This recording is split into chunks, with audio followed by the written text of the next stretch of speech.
Rogers.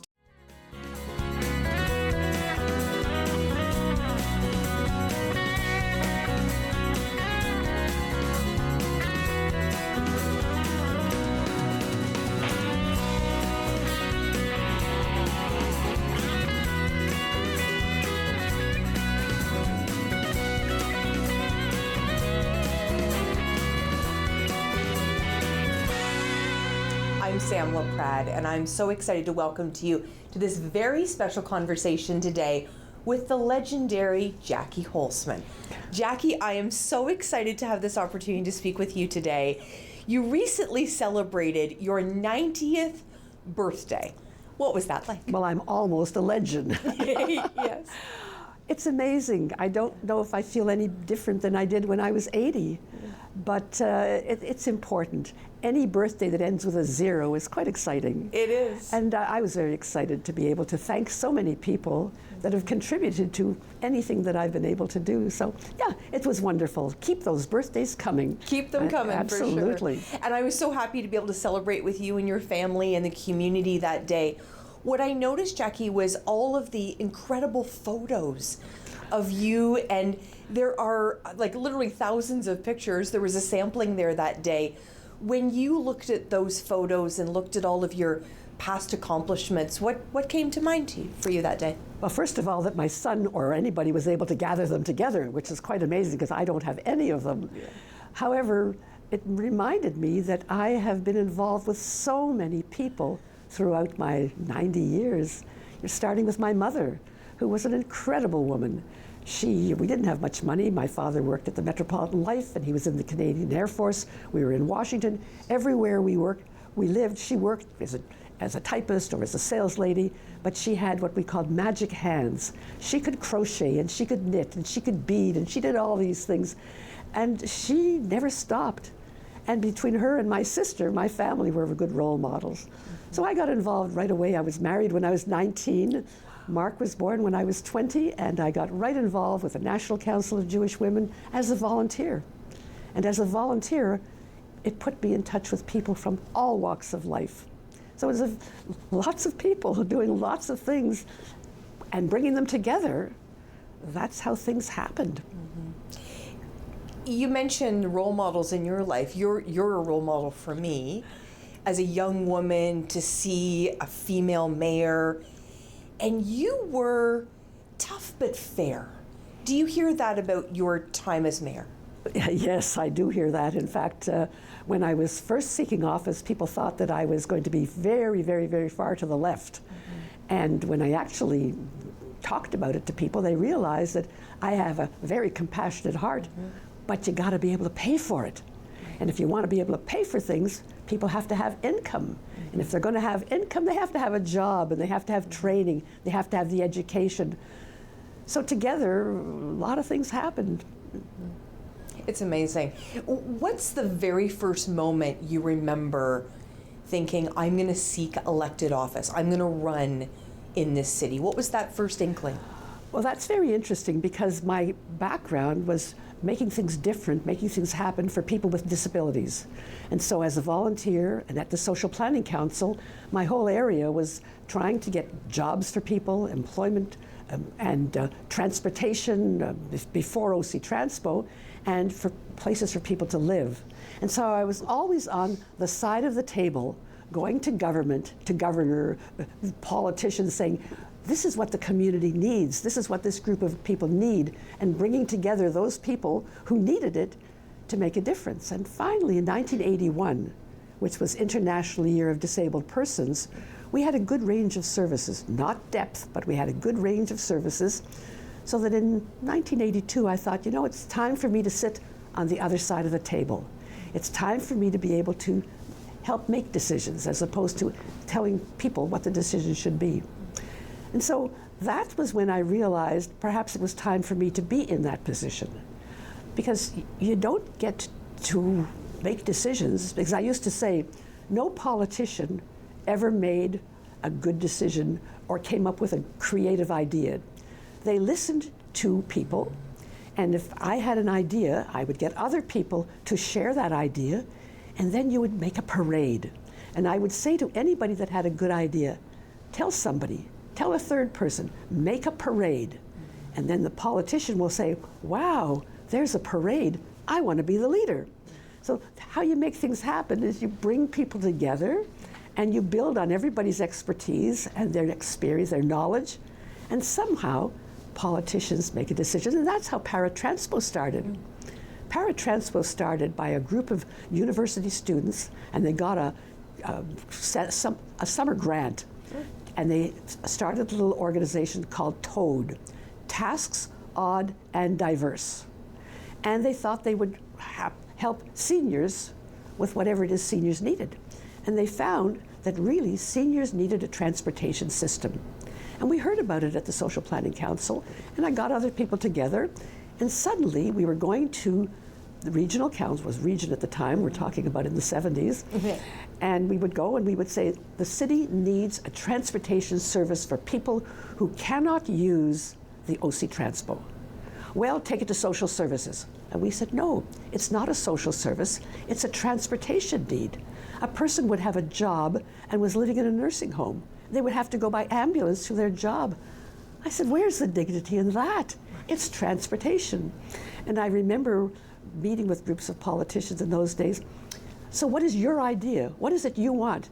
And at the end, they were saying, what is it that we can do? And suddenly they saw the parade, they saw the need, and they embraced it. And that's how you make things happen.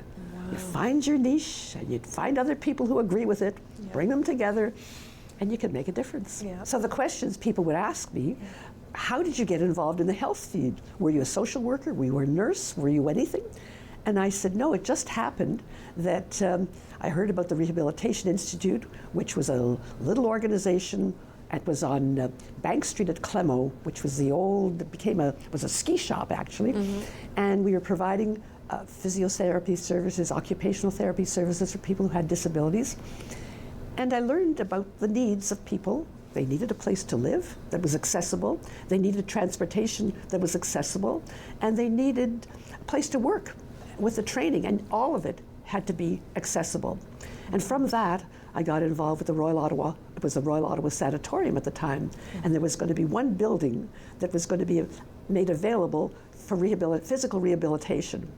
And then you realize that it's going to take provincial government to make a change, and it's how these things happen. And because of that, the Royal Ottawa Hospital developed with the Rehabilitation Institute, became the rehab center out on Smythe Road, got involved with psychiatry because there was a psychiatric program at the Royal Ottawa at the time, got involved with the Ottawa Hospital Research Institute because research makes it happen. And that's how, building on what I learned, what I heard, what I talked to, what I listened to other people, that's how I sort of got involved. So really, it wasn't what I knew. It was really who I knew and who I brought together for that parade. And that's how we got the rehab center, and that's how we got a lot of things happening. Wow, it's amazing. Do you remember knocking on doors and canvassing and going out running those campaigns? Is that all still very vivid for you? My knocking on doors really was knocking on your door and everybody that's watching this broadcast, knocking on their doors, because I had been asked to run in politics for various levels of government, but my roots and my way to make things happen were happening at the grassroots. So to go to run for a party at the provincial level or at the federal level, it wasn't for me. It was where could I, with others, make the biggest difference, which was at the local level. So in 1982, I thought, there's coming an election. I think it's time for me, as I said, to get on the other side of the table, because we were very interested in group homes at the time, and I was a proponent of group homes, and so those were the ones that were at the city. The transportation, that was a city thing as well. So I made the decision in May of 1982 to run for local office, because there was going to be an election that fall. And I remember going to talk to Laurie Greenberg, who was former mayor, and he had an antique shop on Sussex. And I said to Laurie, I'm thinking that I might want to run for office. You had asked me in the 70s, and that was when Toddy Kehoe ran, and I wasn't ready, 4 children. But I said to him, I think I'm ready now. And I said, but you know, I think Don Reed is going to run, and I know, He said, look, and if you remember Laurie Greenberg, he put it like, Jackie, you think you can make a difference? You want to run? Run. You don't want to run? Don't run. Don't. I said, you know what? I'm going to run. So he went to his cash register and he took out a piece of paper and a pencil. And he said, this is May of '82, the election was going to be in the fall. And he said, everybody that you meet, you tell them that you want to be the next city, it was an alderman at the time, and write their names down because you won't remember. And then in the store at the time, way over the other side, was a couple, Werner and Margie Dexel. And he said, they're in your ward. Werner, come on over. You want to meet Jackie Holzman? She wants to be your next city councilor. And he told somebody. Yeah. So the die was cast. I love that story. It's a true story. I love it. I love it. I love it. So obviously you served as an alderman. When was the decision you were, I want the big job. I want to sit in the mayor's chair? Well, that's an interesting story as well, because Jim Durrell was the mayor, and he had a news conference to say he was going to leave the job sooner than the end of the term because he was going to become the president of the Ottawa Senators. So I was hanging around in the lobby, and the media came out, and they had a microphone, and they said to me, so, Alderman Holzman, what does that mean for you? And without thinking, I said, it means I'm going to run for mayor. I never told anybody. I never thought about it. Wow. I never asked my husband. I never did anything. I simply said, the opportunity is knocking, and I'm going to open that door. So a lot of these things just happened. And of course, even when I ran for city council, I had no idea in those days how to campaign, how to run a campaign. Those are interesting, but it happens because you bring people together, and there's always big decisions. A big decision when I was running for city council, 1982, was what color was I going to use on my promotion? Well, I'm not a Liberal, so it can't be red. I'm not a Conservative, it can't be blue. I'm not NDP, it can't be orange. You know what, folks? How about green? Green is go, green is money, green is positive. And so that's how it went. I had green everything. I had green underwear, I had green socks, and all my family did too, because we used to go and wave at traffic. Oh my gosh. Yeah. So, and the family, your family's incredible. I mean, I've gotten to know a number of your children over the years. Talk to me a little bit about how that becomes not only you as mayor, but it really becomes a family undertaking, doesn't it? Well, it has to be, because you don't do it alone. And in fact, in 1982, I was single. I was separated, divorced. I wasn't married. I didn't have any relationship. So it came upon my children to be my support. And I remember, and Laurie Greenberg gave me one name of a person, and he said, go and talk to her. And I did. And then afterwards I said, I'm so glad that you're my campaign manager. And she said to me, as the campaign goes on, you're going to wish I was your wife, because someone is going to have to look after all of the things. My mother used to make soup, etc. But my family is incredible. I have 4 adult children. Of course, now I have a husband of almost 37 years or so, and his family too. But I have children, I have grandchildren, and I have soon to be the 3rd great-grandson, all in Ottawa, which is very exciting. And I have a granddaughter that lives in Iqaluit. That's why I wear these little Inuksuks. I have a grandson that's a lawyer in Vancouver. So we have a broad range of family. And then from John, we have his side of the family too. So it's but they're all associated with change, with making a difference. But they're all various degrees. My son worked at Canada Mortgage and Housing Corporation, so his interest was housing. My other son was a land planner, and he was interested in housing and development, and that his interest. And my daughter Lisa was an environmentalist, so she was interested in that. And then and Ellen was the only one that was into arranging meetings and plannings and conventions, so she knows how to arrange things. For sure. But it's a wonderful, diverse family. And then of course, John was a civil servant, so I heard all about that. Yeah. And from John, which is kind of interesting, he was a member of the Unitarian congregation in the 70s and in the 80s. And in 1982, May of 1982, when I was working at the Social Planning Council, there was going to be a group from the Social Responsibility Committee of the First Unitarian congregation that decided that they wanted to develop housing on the campus. And from Social Planning Council, I came to spend the day with them in May of '82. And I was thrilled to do that because I was going to take a leave of absence in June of '82 to run for City Council that fall. And Unitarian House and congregation was in my ward. So I was thrilled to spend the day with them and meet all these wonderful people. And it evolved. I was elected in October '84 when they had the opening of a Unitarian House. And I remember Lloyd Francis was there making his speech and all. And I was there to cut the ribbon. And that was October '84. In December '84, one of my staff said, had I been back to Unitarian House, well, I hadn't had time to go back, they said, well, we'll get John Rutherford to take you on a tour. He's a treasurer of the board. So he called in December '84, took me on a tour of Unitarian House. We had lunch in the dining room with all the residents, and we've been living there for 5 years, and now I'm the chairman of the board. Yeah. Unbelievable. So these things just evolve, and just this, when opportunity knocks, people listen to them.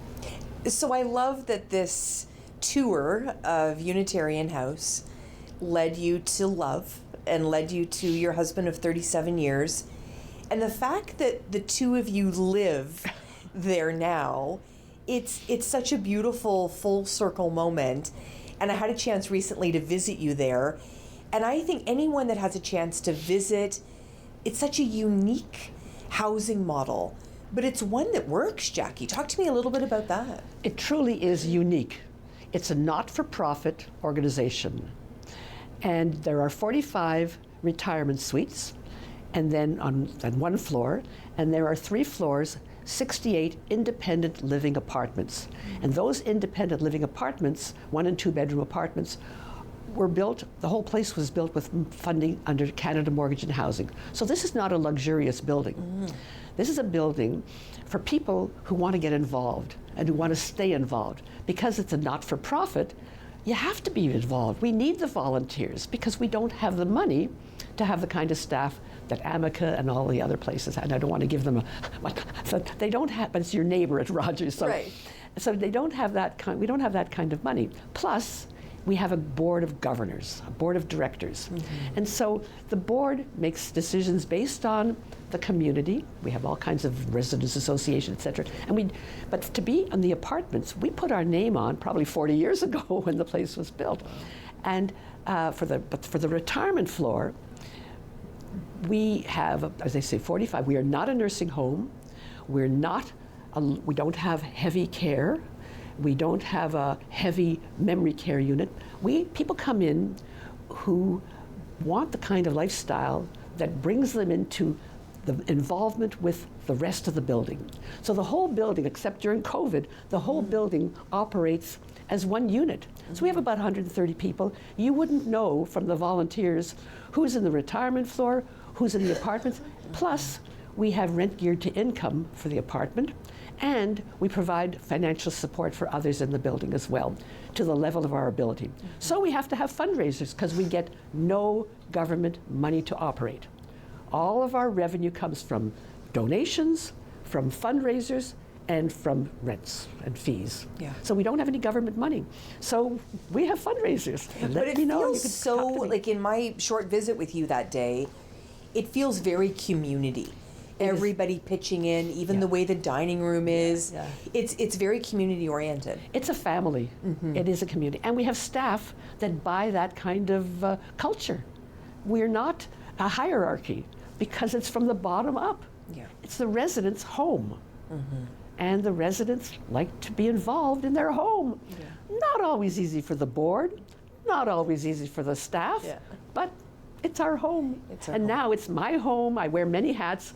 I'm one of the founders. I'm there at the opening. I'm a resident. I'm also chairman of the board of governors. I wear a lot of hats. I love it. Plus a very active volunteer. I love it. So you call Ottawa home. I mean, it's a beautiful city. When you drive around this city, do you remember projects that were maybe founded while you were mayor? Projects that maybe were, perfected during your time. Do you see the city in a different light than maybe a regular resident would?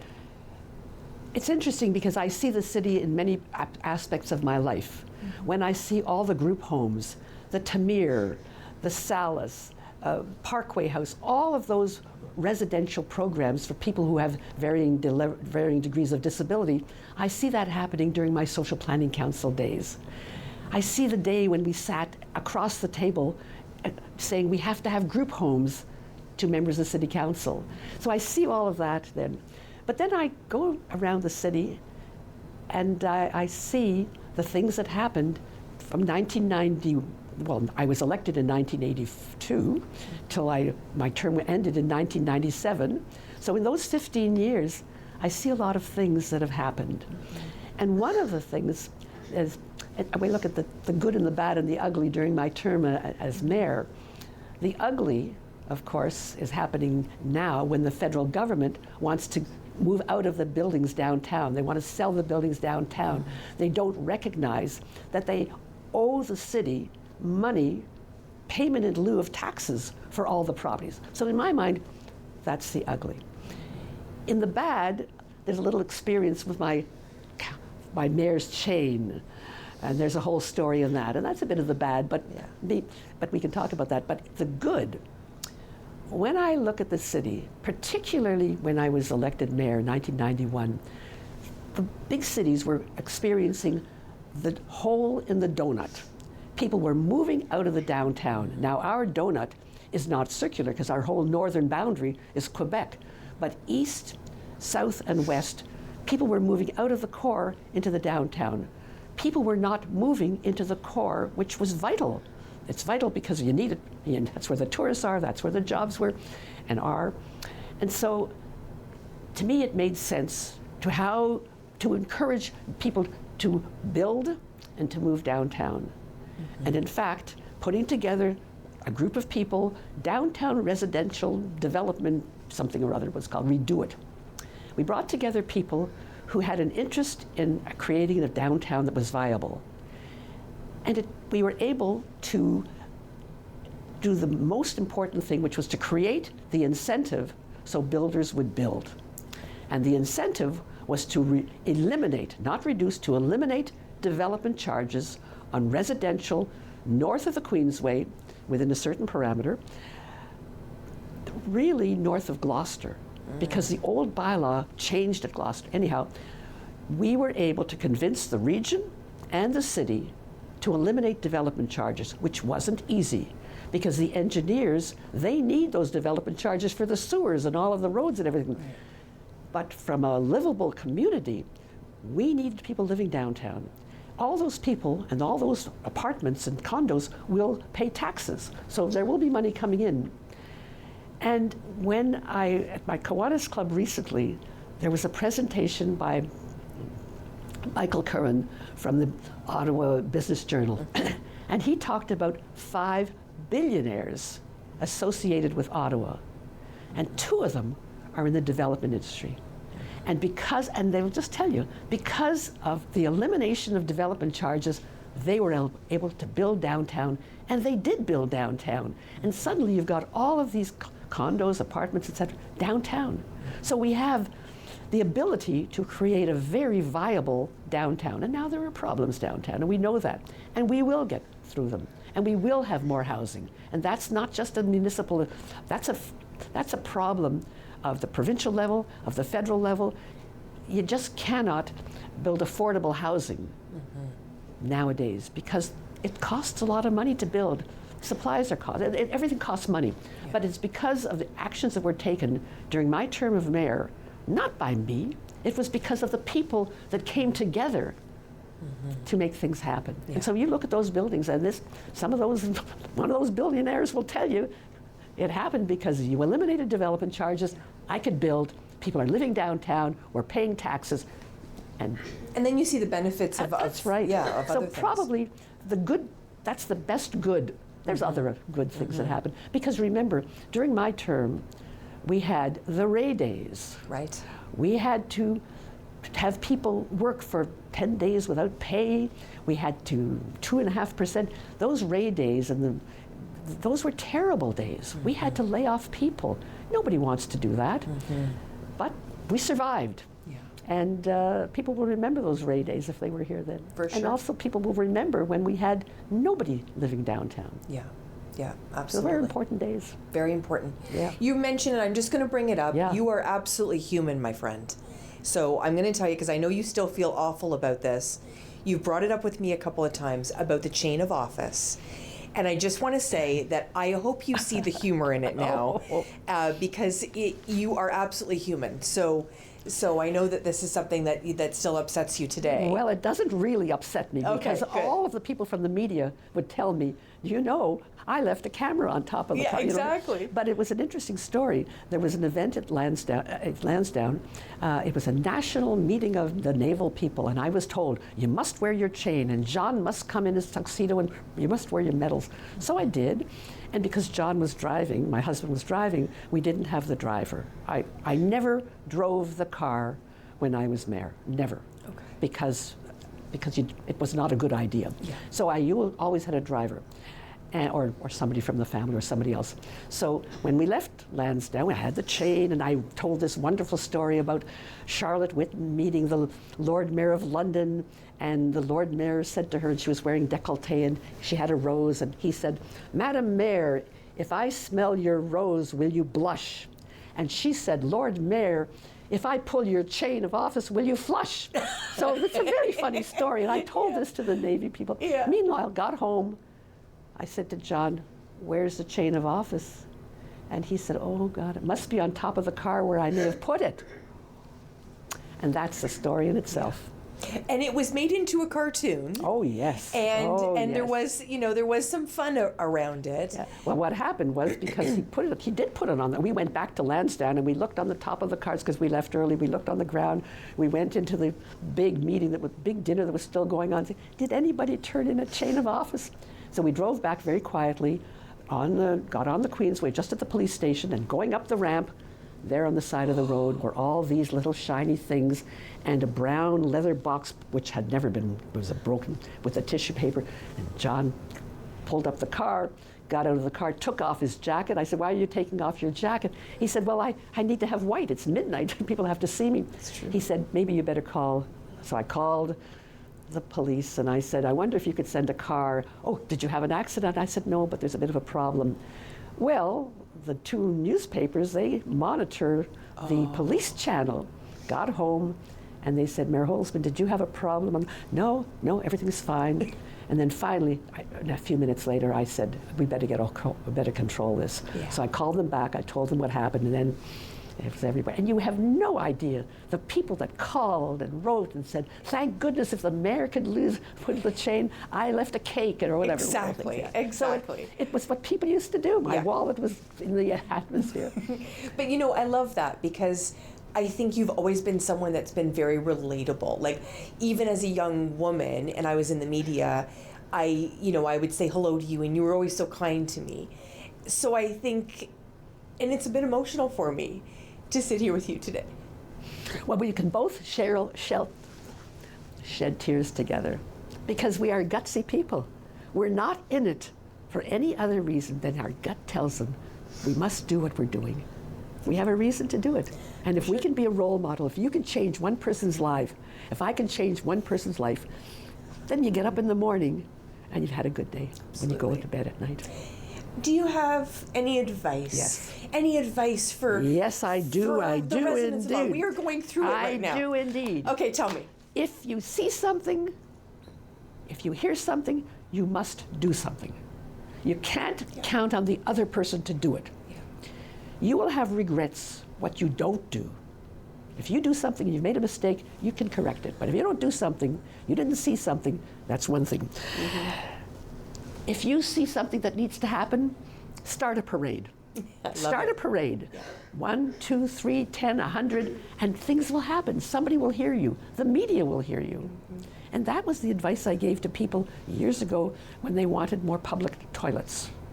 Mm-hmm. Start your parade, and they did. Mm-hmm. And finally, my advice to everybody, and people are listening now, you've got to balance your home life, your personal life, and your public life.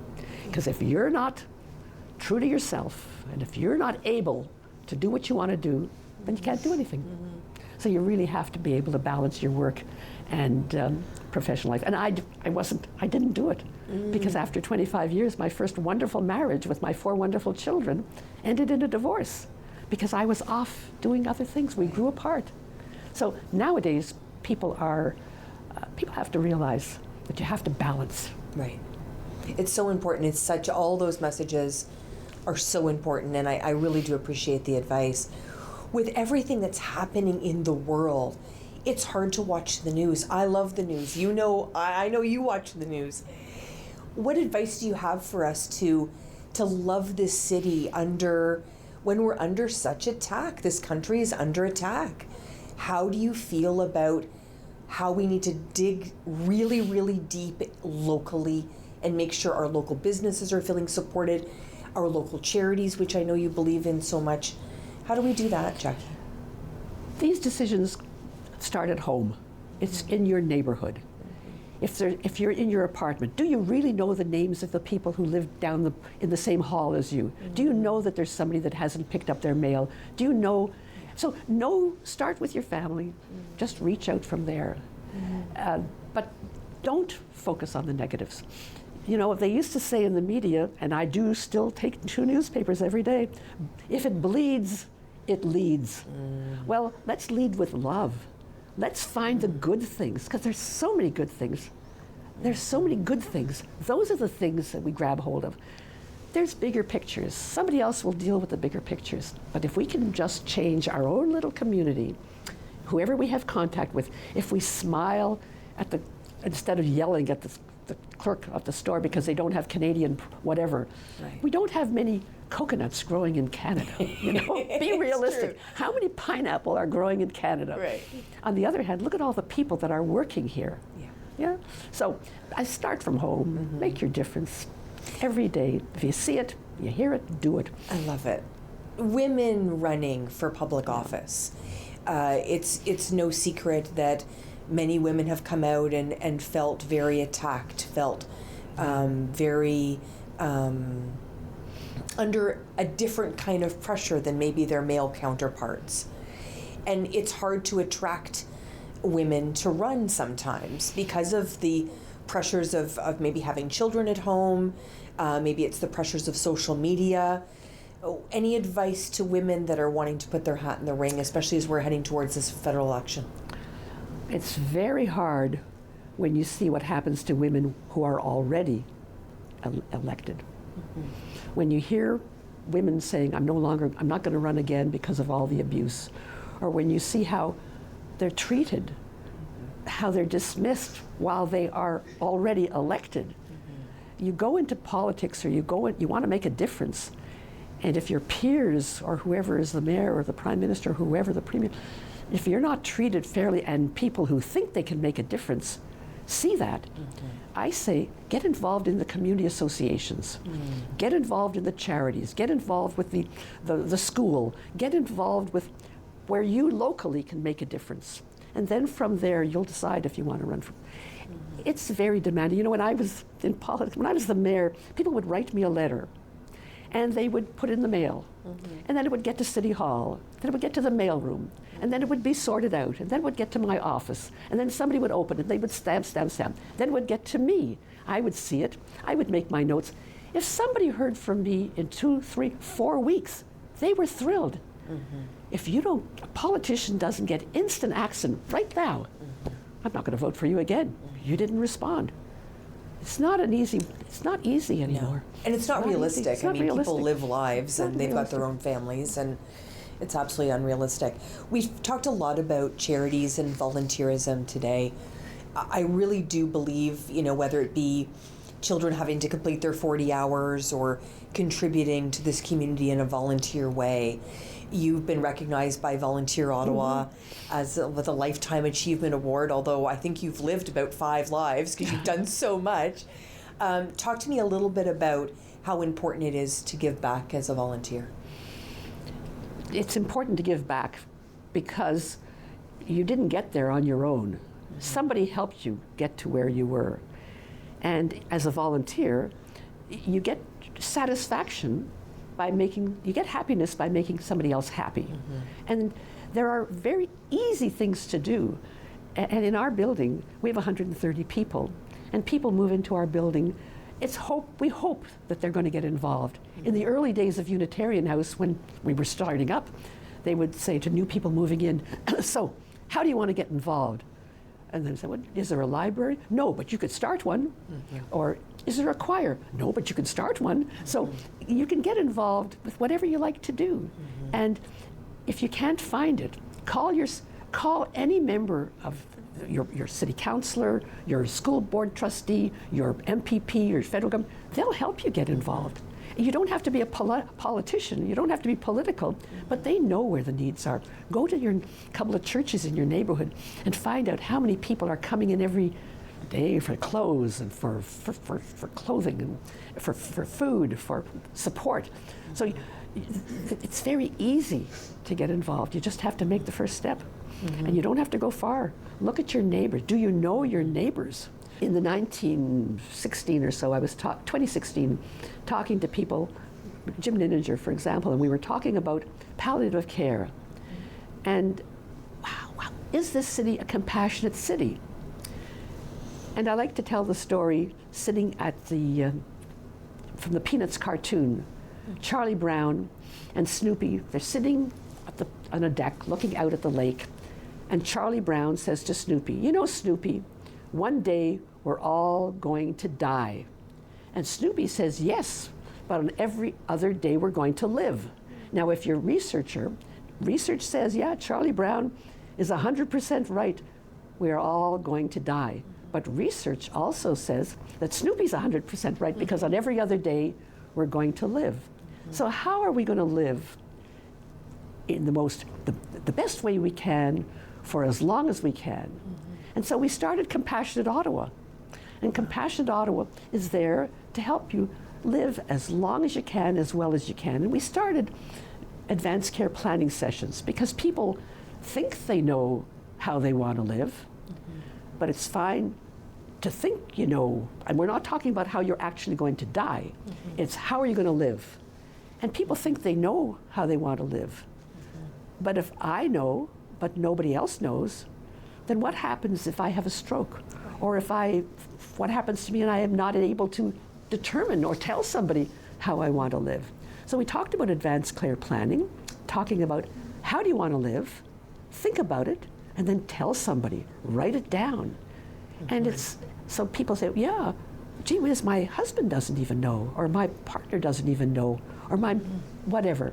So think about these things. And so there are lots of opportunities. We used to do advanced care planning groups in the library, or in churches, in people's homes. So it's very important to think about how do you want to live? Absolutely. And then, of course, how do you want to make somebody else's life better? 100%. Yeah. I think about your grandchildren and your great-grandchildren. And, you know, they must wonder at some stage why their grandmother's name is on a bridge on the 417. And like, how do you sort of introduce what you've given to this city to the younger generations in the Holzman family? It's very interesting because when the mayor called me and said, Jim Watson called me and said, we're going to be replacing the pedestrian bridge linking one community to the other, just started for Fisher Park High School. We'd like to name it after you. And I said, what? A bridge, a linkage, not a road where people can walk all over me, a bridge where they can go from one community to. So we were thrilled. And so when that happened during COVID, my two great-grandsons were involved and they heard about why we were linking to it. But more recently, the Charge, the women's professional hockey group in Ottawa called the Charge, and they wanted to honor me, or they recognized somebody at each of their games, and they wanted to recognize me. So my two great-grandsons, Hunter and Riley, they're into hockey. One is 7 and one is 10. Yeah. And my God, they're into competitive hockey, if you would believe it. And when they heard that the women's hockey wanted to, they were delighted. And then they had to understand why and how and all the rest of it. Yeah. So there we were on the big screen in Lansdowne, in the Civic Center, in the arena there. And they came and they watched the game. Now they're hockey players. So they, because they're hockey players, and their father, Ben Lakin, he's the coach. So they're all watching something else. Most people are just watching the puck, but they're watching how did the defense person handle that, and how. So it's interesting how kids and how people learn and how they, how they recognize how I've been involved in these things. What do they call you? They call me Bubby. Bubby. They could call me Double Bubby because I'm the great-grandmother. I love that. Yeah. I love that.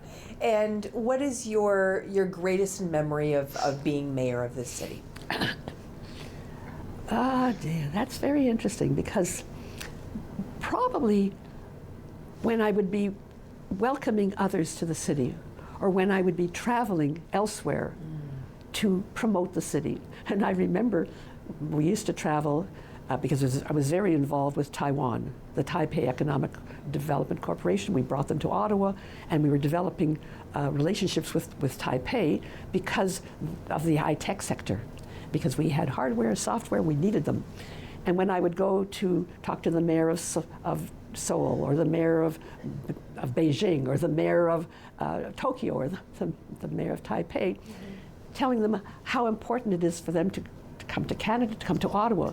And in those days, the way you had to fly from those places to Canada was landing in Vancouver. And I said, why would anybody leave Vancouver? It's so gorgeous. We've got to have direct flights from those places to Toronto. Right. Maybe they'll leave and come to Ottawa. Yeah. So, and I would be going out promoting Ottawa, Canada as well. That's very important. When I would be welcoming groups traveling to Ottawa, whether it was a convention or whatever. And if it was those days, it was two levels of government, because I was the mayor of Ottawa when we had a regional municipality of Ottawa-Carleton. So we had two levels of government. So if it was a rainy day, I would blame it on the region. Yeah, But I love that.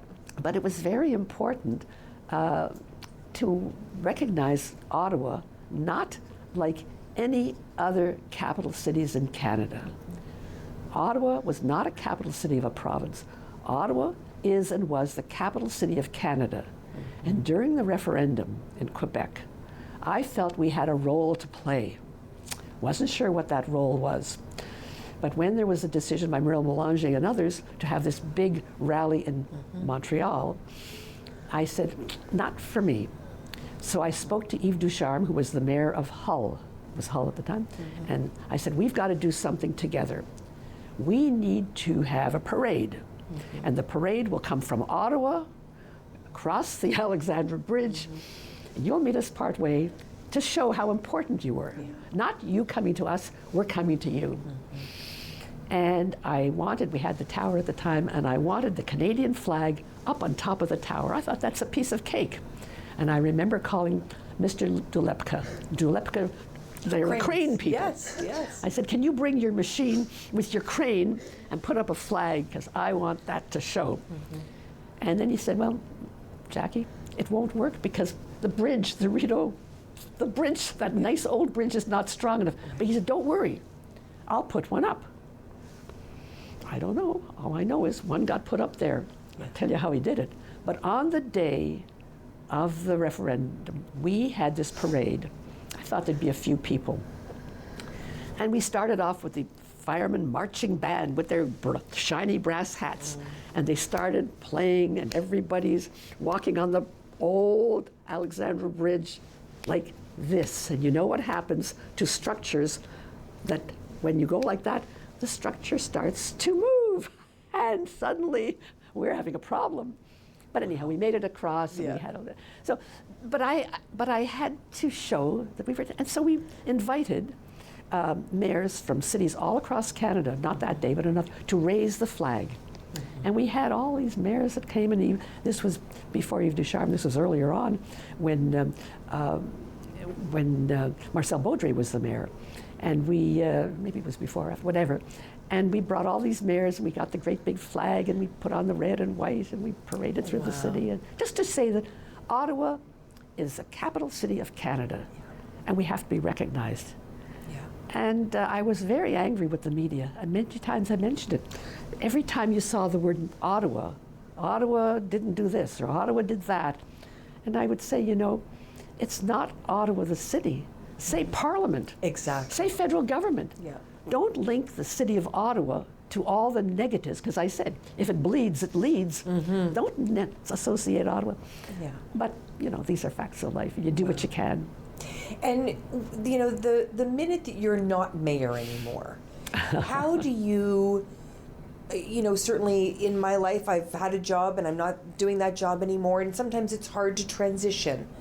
What was your transition like? Did you find it hard to wake up that next morning and think, I'm no longer the mayor of the city?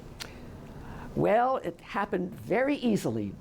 When you get into the back seat of a car, it doesn't go. Right. You no longer have a driver. Yeah.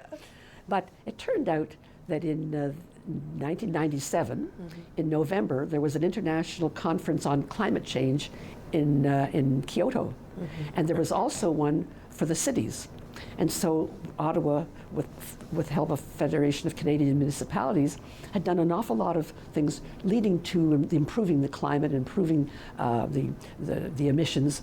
And so we were recognized amongst 600 cities in the world, and we were recognized at Kyoto and Nagoya. So I was over there. So at the end of my term, I wasn't even in Canada. Oh, I was wow. So when I came back, and we spent some time as a tourist as well later. So when I was back, I was just an ordinary citizen. Yeah. It didn't happen. I knew my job had there was other opportunities. Right. And after that, I became a director of the National Capital Commission. I became chair of the board of the Ottawa Congress Centre and got that expanded. I became involved with the, lots of other things opened up. Compassion Ottawa, so a lot of other things opened up.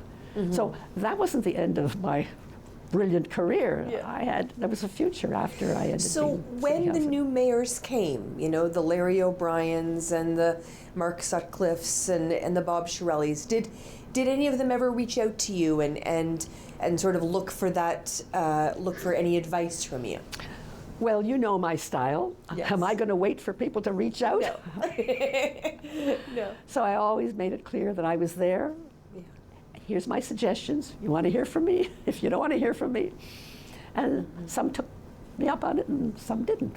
However, I'm still very involved, and I think that Mayor Sutcliffe is doing an excellent job. He's inherited a lot of problems. I live right on the LRT. I know what it's all about with the construction. And I know the problems with the homeless. There just isn't enough housing in this city. So I know those problems. And in my way, I try to help with those problems. But all the other mayors, if they wanted to, they know where I am. And they did reach out. Of course they did. Yeah. Of course they did. We only have a few minutes left, but what's next for Jackie Holzman? What can we see next from you, Jackie? Well, I'm going to have another great-grandson, so I'll be at more hockey games, possibly. Listen, I'm in my 91st year. Wow. And I'm chair of the board of Unitarian House. My focus now is my family. How can I help all of them stay healthy and well? But particularly now, Unitarian House. It's a 40-year-old building. It's an old building. It has to be rebuilt. Not rebuilt, it has to be refurbished. Right. And our future at Unitarian Campus has to be secure. And I'll work to make those things happen. But little ways, anyhow, anybody asks, I'm there to help. Yeah. They know my number. I'm available. Do you wake up sometimes surprised that you're 90? I don't even know what it means to be 90, except I see how old my children are. Yeah. No, it's another number. Yeah. That's another number. Yeah. So we only have a minute left, but I'm going to ask you, Jackie, give us some hope. I think some of us are feeling a bit hopeless. There is hope. There are so many good people doing good things. I believe you're going to be speaking at my Kiwanis Club. Yes, I am. Those I'm are excited. good people doing good things. We'll Yes. look forward to hearing from you. Yeah. So there's just so much good going on. And that's what you do, your hour to give. That promotes what's good in the city. And there's all kinds of other groups that are promoting what's good. Yeah. The community associations, the neighborhoods, the condos. Sure, it's easier to complain, but think of the good things. Beautifully said. What an honor. Thank you. My pleasure and my privilege, my honor. Thank Thanks, you. Sam. Thank you so much. This has been a wonderful conversation with the one and only Jackie Holzman. I'm Sam Laprade. Thanks for joining us.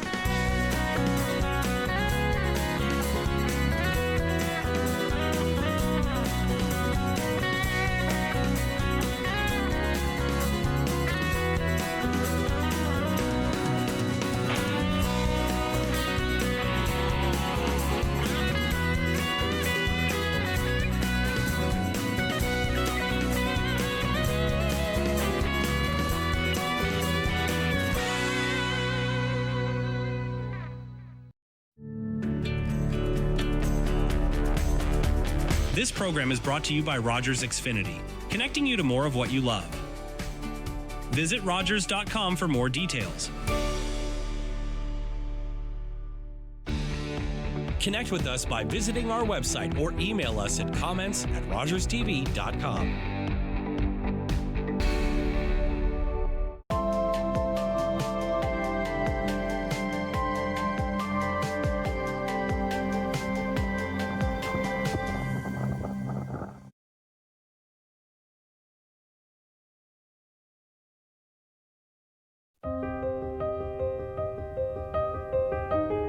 Jack has 2 little brothers, and he's the best big brother to them.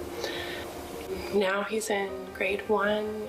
He is active in all these different sports, in hockey, karate, baseball. Anything he can do to be positive, shine some light on you to make you happy, he goes out of his way to do it. I coached Jack in hockey and baseball. The other day we had a hockey tournament, and I told him to go chase their defenseman, poke the puck away, and he would get a breakaway. And the next shift he went out and poked the puck away, got a breakaway, and scored. He came into the bench and high-fived me, and it's a great connection to have that with your kid. We first noticed his symptoms around the age of 2. We noticed his toes were pointing in. We did physiotherapy for years, and there was no improvement. And so you should go see your doctor again, and a referral to the Children's Hospital. December 13th, we ended up getting blood results back and found out he had hereditary spastic paraplegia type 4.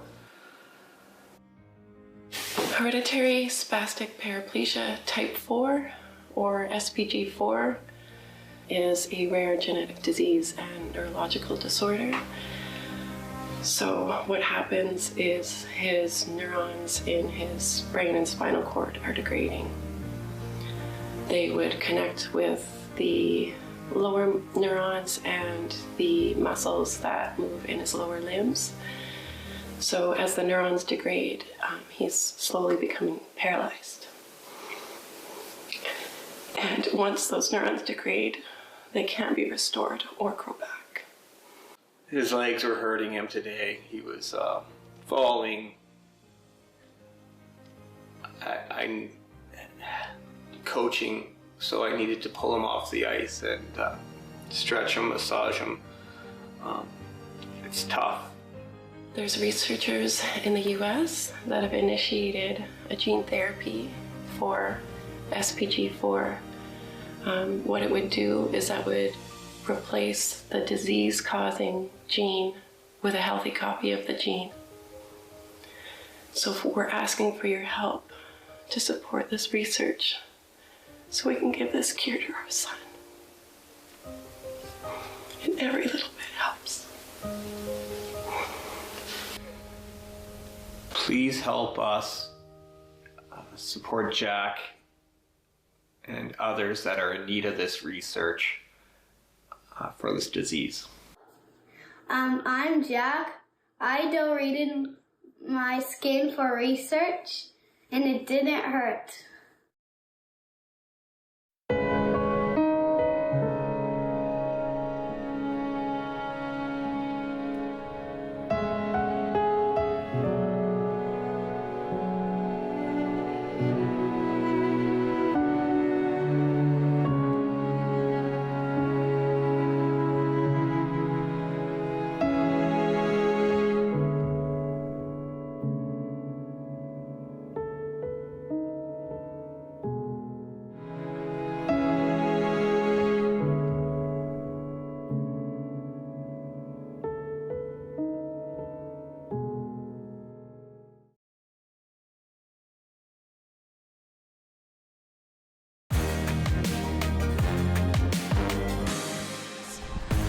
Okay, that's a hard question to answer right on the spot. I actually really don't know what to say to that one. I do not have all those qualities, so being able to negotiate in a way that really exudes strength is what we need right now. Re-examine the relationship with the U.S. I would try to calmly look at the situation and act in accordance with the principles of democracy and with the principles of respect and fairness. I would definitely be trying to get a meeting with President Trump. It is outrageous that President Trump is talking about taking over Canada and making it the 51st state. So for sure that's the first thing.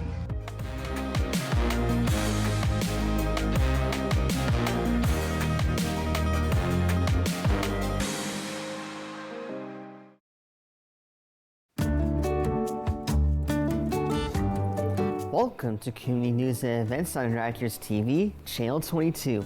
I'm Ramon DeFranco. The Canterbury High School Drama Department presents The Secret in the Wings and Almost Maine, two plays featuring students graduating from the school's drama program. The Secret in the Wings by Mary Zimmerman tells the tale of a young girl who is left home alone with her next-door neighbor, who she swears to be an ogre. Almost Maine by John Cariani is a two-act play compiled as a collection of scenes surrounding one universal theme. The shows run from April 23rd to the 26th at Canterbury High School. Tickets are just $10. Get your tickets online at canterburyhs.ocdsb.ca. To have your community news or events listed on our website, please go to rogerstv.com, click on events, and post your event. That's it. Hi, I'm Meg, and this is Fit Finley. Join me for Season 3 of Fit Over 50 with Meg, exclusively on Rogers TV.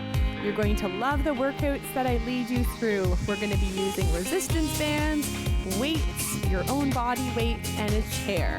These workouts are for people over the age of 50, but no matter what age you are, you're going to love them. Can't wait to see you then.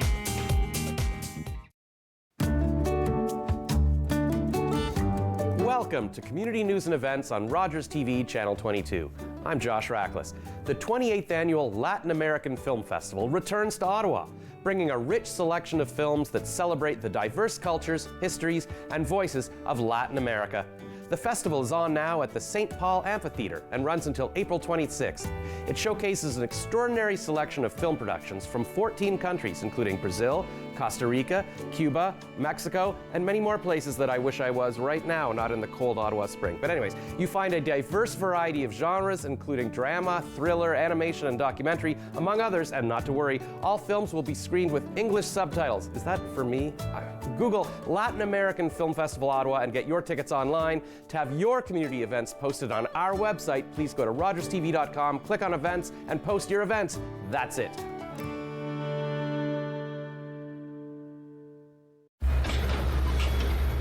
This is a brain in urgent need of mental health care. But because 3 out of every 4 Indigenous people experience racism in healthcare, she may not get the help she needs.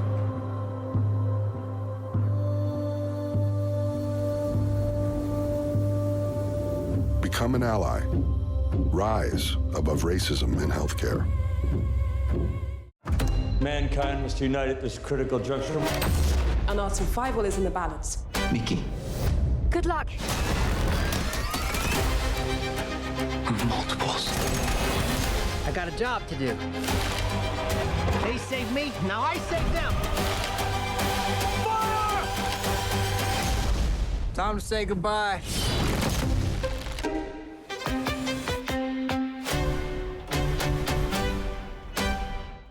Get front row seats to Music and Beyond's unforgettable summer festival. Experience world